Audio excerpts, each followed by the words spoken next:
নমস্কার। আমার আজকের লেখা ছড়া কাটা তার। সেলিম চাচা ভিক্ষা করে ট্রেনে বাসে চড়ে, ফুটপাতি তার বসার আসন থাকে লাইনের ধারে। লাইন বলতে ঠিক ধরেছ, রেল লাইনকেই বলেছি। এই আজব ভিখারির গল্প বলতেই কলম আমি ধরেছি। ঝুপড়িতে বাস অনেক মানুষের, পেশা অনেক রকম। সেলিম চাচা ভিন্ন ধরনের, তাকেই নিয়ে বলবোই আমি এখন। তখন আমি খুব ছোট, স্কুলেতে যেতাম বাবা কখনো মায়ের হাতটি ধরে। সেলিম চাচা থাকতো বসে কারো ভিক্ষার আশা করে। আপন বলতে কেউ নেই তোমার, আমি জিজ্ঞাসিলাম তারে।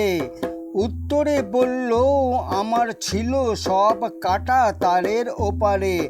আমি তখন এতই ছোট, কাটা তারের মানেই আমি বুঝতাম না। ফেলফেলিয়ে দেখতাম চাচার চোখের জল আর থামতো না। এ দেশে এসেছে সে পরিবার ছেড়ে দিয়ে। সুখের সংসার ছিল তার, বউ ছেলে মেয়ে নিয়ে। বেড়া টপকে অন্ধকার রাতে এলো একটু জীবিকার সন্ধানে।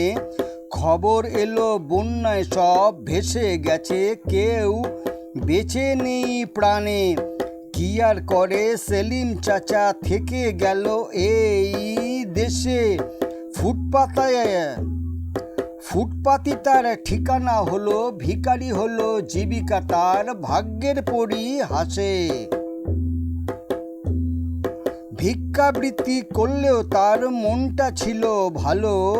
জমানো টাকার সবটাই ঝুপড়িবাসীর চিকিৎসা দিয়ে গেল।